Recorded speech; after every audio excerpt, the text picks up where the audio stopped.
Welcome back to the channel. If you guys are new here, do me a huge favor, go down and subscribe and leave a like while you're there. Today we're going to be talking about my 1990 Miata. There's one more thing I want to address really quick before we get into any modifications on this video, and those are mods that are already done to this car. I may or may not have talked about these in the past. I honestly don't remember, but I kind of just want to talk about them either way since it's nice outside, finally, after a very long time.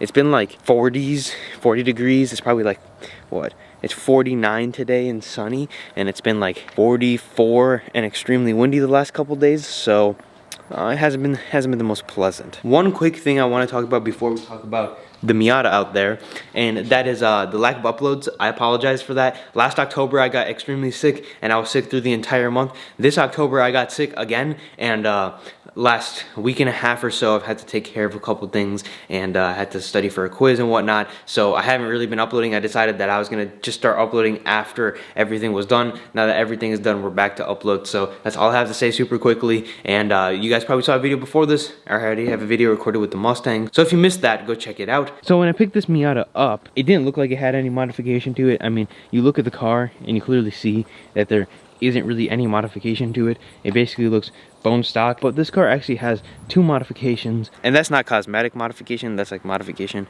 to the suspension, motor, or performance of the car, I should say. There are modifications done to the interior. There has been a foam-ectomy, or whatever you may want to call it, to make this feel like a bucket seat. The foam was ripped out of the seat, and then if we look over here, I guess the handles either were of distaste to the previous owner, or they just fell off and were replaced with these straps. It was replaced on both sides, so I assume that it was made to feel like more race car-y, and there's nothing wrong with them. And when you take a step into this one, it's not the most comfortable. It's not too bad. You definitely do sit a little bit lower when you sit in the passenger seat, and then you sit in this one. You definitely feel how much lower you're actually sitting. So it does its job of being a cheap bucket seat. It's not very comfortable on the side bolstering here because all the padding in the back is taken out. But let's talk about the modification that I do kind of enjoy, or I should say I don't hate in this car. And that is, if we start it up, you guys can hear it. It's got an exhaust to it. It's not super loud or super obnoxious. I drove one Miata that had a very, very loud exhaust, like loud beyond a Miata needs to be. This exhaust isn't too loud. The exhaust on this car is very livable, and it adds a really good tone to it, so that's why I don't hate it completely. Like, this isn't just idling, and I don't hate it. I'll give you some revs real quick as well.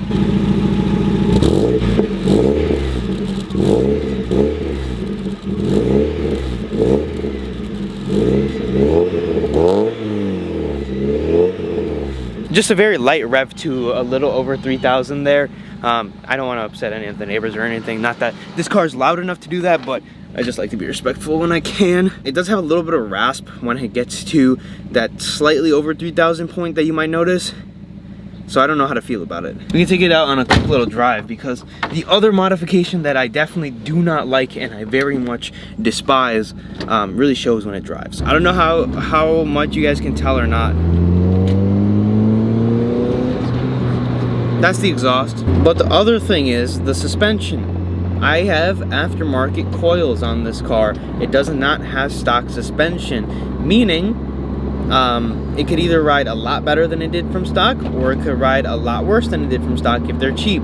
And lucky me, I have a very cheap set of coilovers on this car, which means that the ride is very bad. Like going over small bumps, I'm not sure if you guys can see it or not, but the car really, like you can hear the suspension either bottoming out or really trying to do something.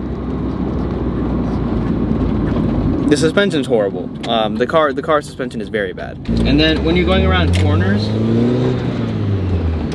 there's a lot of roll in the car. Now I'm aware Miata suspension, or Miatas just in general, have a little bit of roll to them. This car has a lot more than it should. You guys can see, like, I'm bouncing around everywhere, which should not be happening. There's a little bit of a bump right here. Yeah, I'm not exaggerating or anything. This thing does not ride well over bumps. And I drove my friend's car. He has BCs on his car. Completely different, like, vehicles. I'm telling you that our cars, of course, he spent, you know, probably $1,000 more on his suspension than my car has on it. But that quality makes a huge difference. His car lays flat through the corners. It doesn't, like, excessively bounce. That's the best job I can do at showing you the setup I have. I don't want to name the company. I know what company it is, and I do not like their product. But it's really hard to tell on camera because the camera doesn't want to focus in the dark area. But there is the suspension, and that is something I am going to be upgrading because I hate this suspension. I despise it. It makes the car ride so bad, and at first I got the car and I'm like, this isn't too bad, you know, it's a little bit, you know, more bouncy than I'd like.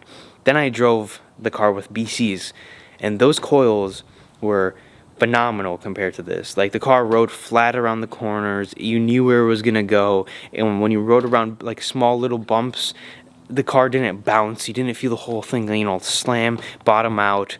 It rode really nice, really comfortable, and still, if you were to track that with that suspension setup, you would be okay. And that is the goal with this car. I do want to get it on the track, but more than just that, I want to be comfortable when I ride, and that involves me changing the previous owner's mistake of getting super cheap coils. And I just noticed that flew off of the car.